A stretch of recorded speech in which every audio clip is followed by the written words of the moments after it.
Dude, remember when Marty McFly went back to 1955?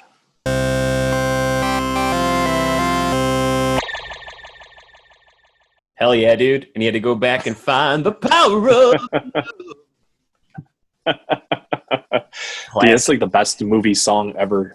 It is, dude. It really is, man. That's that song that like transcended the movie. It really is, dude. Yep. And Back to the Future, I feel, is just like that quintessential like time travel movie. It's I don't know. For me, it's like it holds up as like the best story for time travel out there. Yeah, it's so well done. And what makes the movie so good is all the characters and the relationships between them. Like it feels like you want to go hang out with these people and go on this journey with them. There's nothing that feels like there's a separation between you and the movie. It's like you're in that movie with them, going on this adventure, having this great time. Like it's one of the funnest movies ever made, easily. Yeah, absolutely. I think everyone nails it as far as performances go. I mean, Michael J. Fox is Mhm. like, I don't know, dude. Just something about the 80s and Michael J. Fox. You know what I Yeah, mean? dude. And then you got Absolutely. Christopher Lloyd like giving probably his best performance ever. I know he's pretty out there, but this was just such a like I don't know, such a memorable role, It and then plays into Leah. his personality so well. Right, exactly. And then Leah Thompson, how can you not like have the biggest crush in the world? You know what I mean? Yeah. Like it's this amazing cast, and Crispin Glover and Thomas Wilson. I mean, just oh gosh, there's so many good Yeah. things you can say.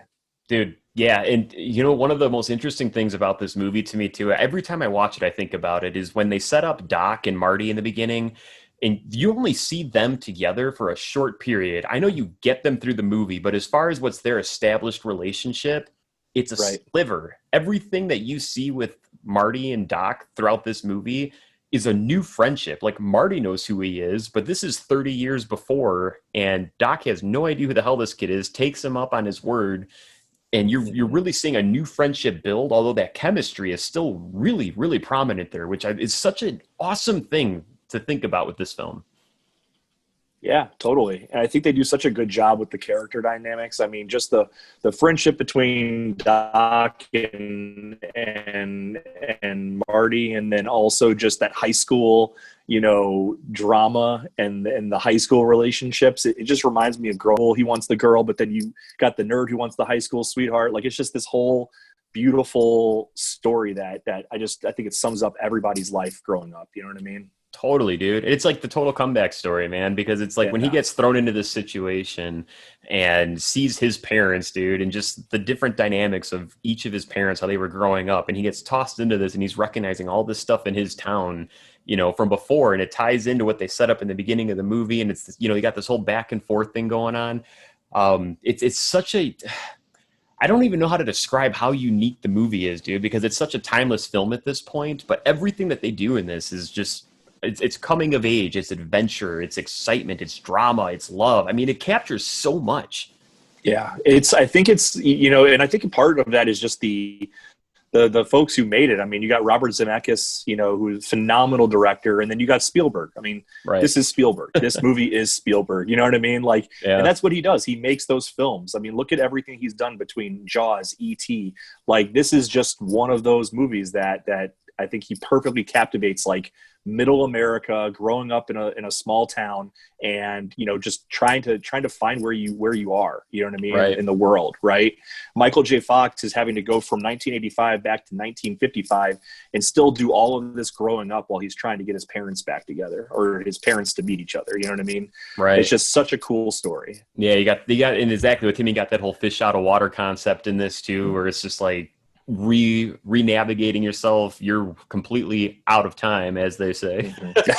And the bullies, dude, and overcoming all that. And I want to know, where's the spin-off movie, dude? There's someone's had to have thought of this and making some kind of a horror spin-off movie when he's on stage jamming out, dude, Johnny Be Good, and like he starts to disappear and everything. Who's the person that was Mhm. at the dance who saw Dude, him disappear and got a picture, and that turned into a spin-off horror movie? Like, right? there's a ghost at the dance.